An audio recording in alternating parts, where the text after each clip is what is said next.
I said I would show you how I use the Cricut to fussy cut digital kits. Now, I did all this by trial and error, and all I'm hoping this is going to do is save you some time. You may have to do a little bit of tweaking, a little bit of research to adapt. Now, the print then cut version on the Cricut is only available on the Maker and the Explore. Apparently it is not available on the Joy. I don't know what the Joy is. I don't have a clue what that looks like, but this is not an option for that machine. The maximum size is 9.25 by 6.75 centimeters or 23.4 by 17 centimeters. Now, although you need to know that, there is the option in the software for you to actually get that correct, and I'll show you that when we get there. So, cancel, just going to minimize that. What we need to do is open our Cricut design space, and you obviously download your software through Cricut Online. And I'm not going to show you that because I'm assuming everyone has downloaded the software. So we need to do a new project, but first of all, you just need to make sure you've got your right machine selected at the top right hand corner. And then we're going to go new project, and this is from the home page, so you can click the home page if you can't see that particular option. So we've got our design space, and we're going to work with an uploaded image, so we need to select upload, which is on the left hand side. Now you can see I've already uploaded some here, but we're going to upload a new image, so we need to click upload image and try that again. And you've got the option to drag and drop or browse. Now I've just put the two images I'm going to show you today on my desktop, so I'm just going to drag that across, make that nice and easy. Now I consider these to be complex images to cut. I'm not sure if it is, but I select complex and then continue. And this is where we have to start working carefully and remember to get this right, especially if you don't have access. I know there was a big hoo-ha on YouTube not too long ago about new machines, and people who've already got them registered have unlimited uploads. If you don't have unlimited uploads, you kind of want to get this right first time. So you've got three tools at the top here. This first one is select and erase, and it's really, really easy to use. If you come over to your image, you're just going to see a little cross. So if you just click on a white space, it's going to remove that background for you, and you have to remove the background in order for you to cut the background off. Now, as you can see, we've got a little bit of white here in between her arms, so we need to click that. And we've got another bit here, so we need to click that. And we need to click this gentleman's arm too. If you have really small areas, you can use your zoom in tool and zoom out tool here. If you make a mistake, you can undo it by clicking undo, and you can see that's added the white back to his arm. But basically, every piece of white you remove will cut. If you've left white in, it won't cut. So now I'm going to select the eraser, and the eraser is really small on here, so I'm going to make it quite big, which is still not big at all. And I'm just going to remove this. It's no big deal if you don't, but if you don't, it will try and cut it out, because everything on this page is going to cut out.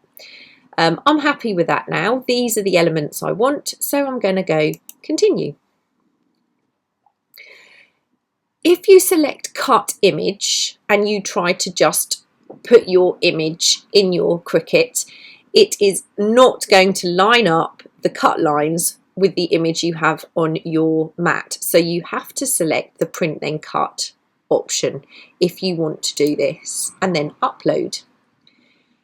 And then we will see our upload page, or we'll actually see this is the image we have just loaded on.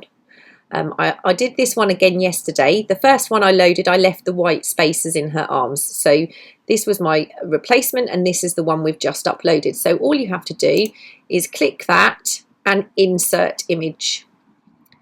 And then you'll see quite a large version of that print. Now, This is where we have to be really careful. Now, this is landscape and we need it portrait. So I'm just going to go to rotate image here and put in 90% and then hit enter. It won't move until you hit enter. There is an option on here for you to do it manually.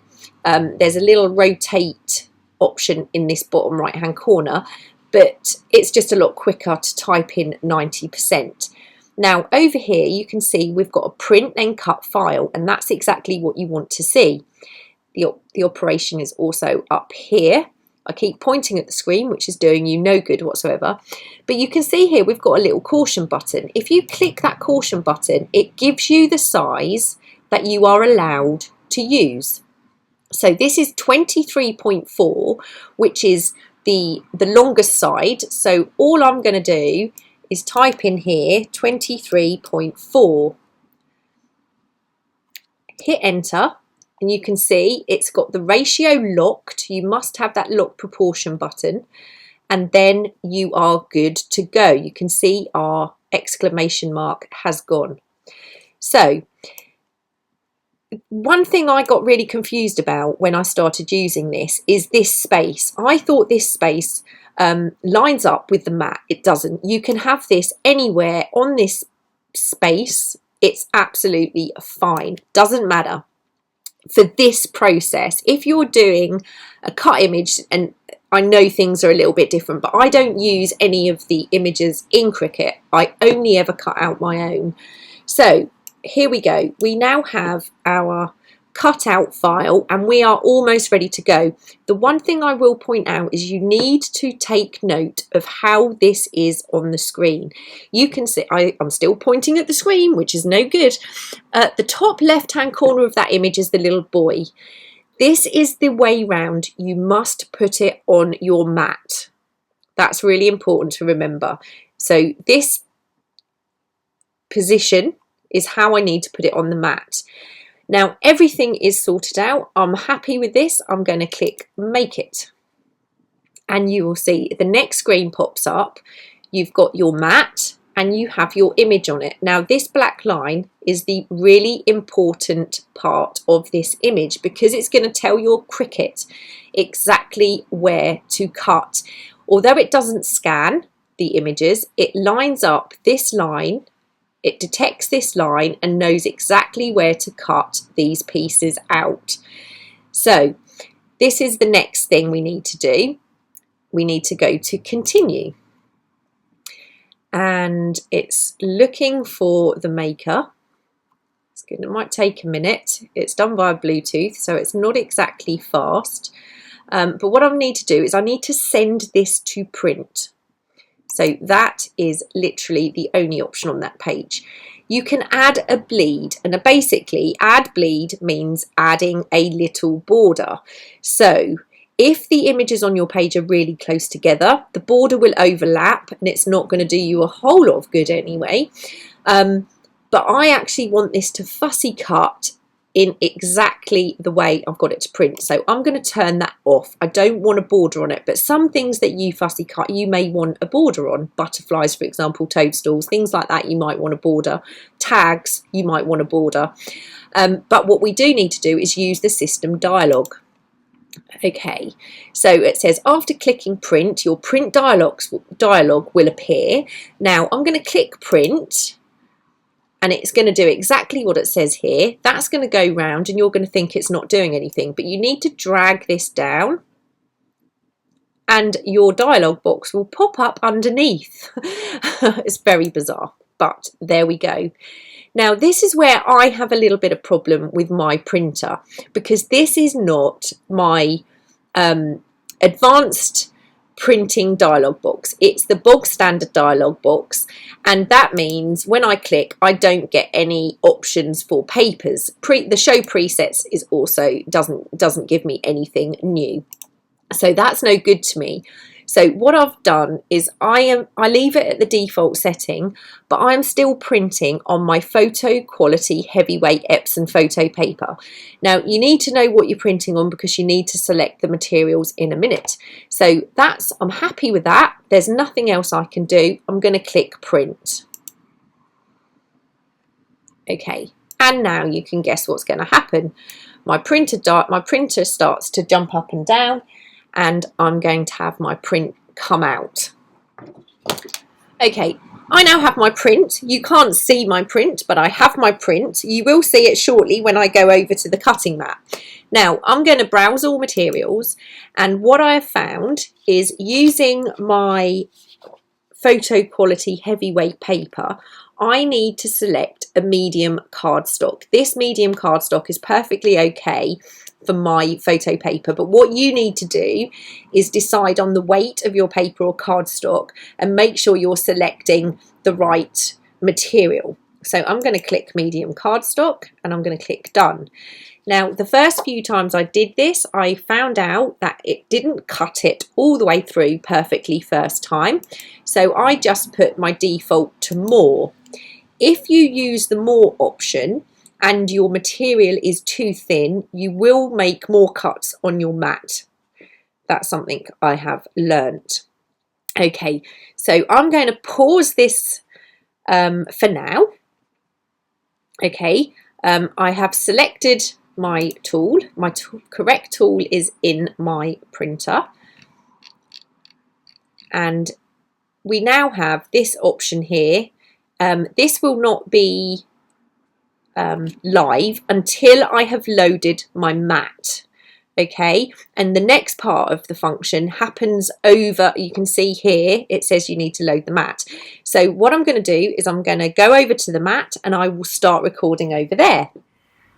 I'm back. Now this is the best I could get this set up. So I've got my mat, I'm putting it into the Cricut and I just need to press that for it to go in. It's quite noisy. Cricut is quite noisy. Okay, and now you can see this. Oh, no you can't. I'm just going to move that very slightly. I've got the flashing C, which means my mat is in correctly and I can now start to cut. So I'm going to press that button that's flashing and you can see I've got my buoy at the top left hand corner. That's really important that you get them in the right position. Now I'm just going to leave this to do its thing. It's at the moment it's just scanning, checking those black outer edge lines, these lines here, to know where it's going to cut.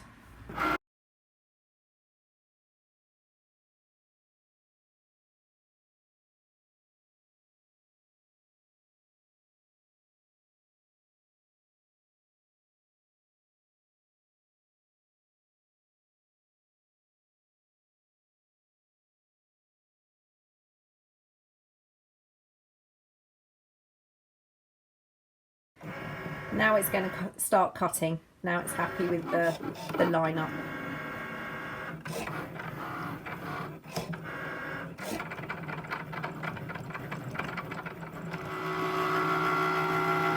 It's now finished. Okay, so before I take my mat out, I just use my tool to lift the edge of the paper to make sure, I'm just going to show you, that they are all cut. So I'm going to press this button here, it's flashing, to remove my mat. And that removed that. Okay, I'm over on Jay's desk now because his desk is the closest to the Cricut. So I'm going to remove this. Okay, I use my little spatula tool to just lift and remove the elements. But I'm going to show you just how well that has cut. Now, you've got a tiny little white border here, but once that's inked, that's pretty good. Pretty good. I'm happy with how this has cut. This one, again, it's got a slight white border, but none of this is, and as you can see, that little white area has gone. So I'm going to go back over to the Mac and I'm going to show you now if you've got a little bit of an issue when you try to cut out the initial upload. And I can hit finish. Finish. There we go. And it's now taken me back to my design space. So I don't actually want to use this anymore. So I'm going to go up here and I'm going to go back to home. It's going to ask me, oh, it didn't. Sometimes it asks me if I want to save that project, but I always hit no because I just start from scratch. You can still use your previous uploads. So I'm going to use one of my previous uploads now. No, I'm not. I'm going to use a new one. I'm going to cut out something new for you that has a bit of an issue with it. So I'm going to go to new project. Here we go. It's asking me if I want to save the previous project, and I don't want to, so I'm just going to replace it. I'm just going to do a new project. Now I'm going to go back to upload. So I've got a brand new canvas. I'm going to go to upload, and this one is one that I had a problem with before, so I'm going to show you that. Back to upload image, and I'm going to drag the image in, go back to complex and continue, and I'm just going to quickly show you an issue that you might have. Now when you use this magic wand, select and erase, it finds it difficult to select really faint differences in pixels. So if I click the white area here, as we did previously, that bit works okay. I can do the inside here, not a problem, and the inside here, that's not a problem. But when I click this one, it removes some of the alarm clock. So I'm going to undo that last move. I'm going to zoom in and just use this little bar to drag across, and now I can see this area a little bit more clearly. Now you might find this a little bit more fiddly. However, it's not as fiddly as cutting by hand. So I'm going to select my eraser tool. I'm going to make it a little bit bigger, but not too much bigger. And I'm just going to click to remove the white area. Now, for those of you that are used to using softwares like Photoshop, you will find this a lot slower. It is not as quick as Photoshop. For example, when you move your mouse, the eraser doesn't move quite so quickly. Okay, so I'm going to now make this bigger. Now I've got those fiddly corners, and you will take as much time as you need over this to get a really neat selection. If you erase something you didn't want to erase, all you need to do is click that undo button. But the longer you erase in one go, the more you are going to, for example, if I click undo now, all of that's going to fill in. I'm going to redo it. Like I said, the eraser is much, much slower than you might be used to if you use an editing software.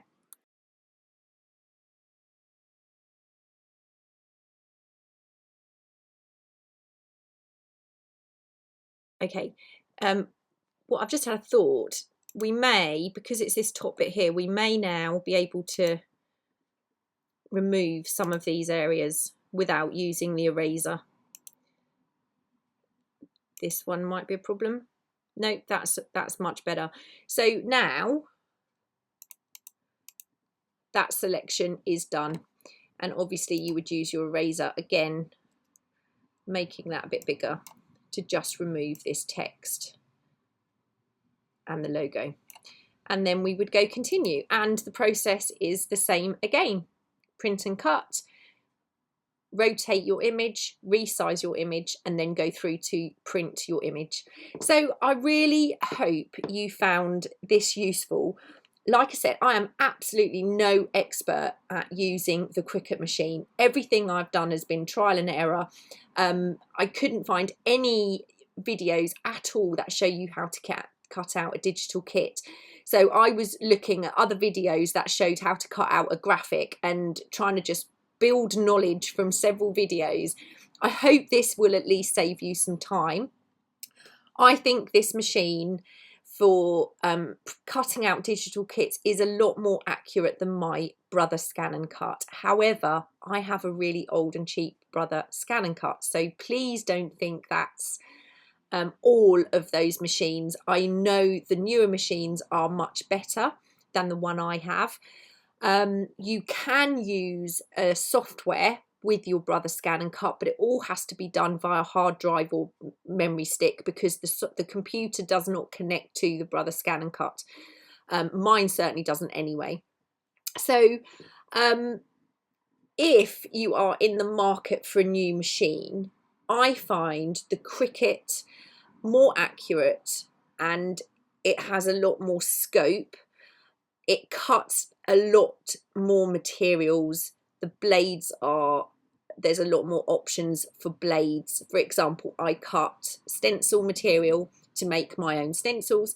I just think if you're cutting anything out with a black line, a black outline, or very clear colour definition, then the Scan and Cut is quicker and very easy. But if you have anything that's slightly different, areas that you want the inside cut out, this software is a lot easier to use than the Scan and Cut. That's just my personal opinion. I know people out there who use the Scan and Cut and will always say they prefer that. Once you've got your head around the Cricut, I think it's a fantastic machine. Personal opinion. I'm not trying to sell this machine at all because it's not cheap. As I learn more, I will try and share more with you, especially if I work out how to sort my printer out. Haven't been able to find anything just yet.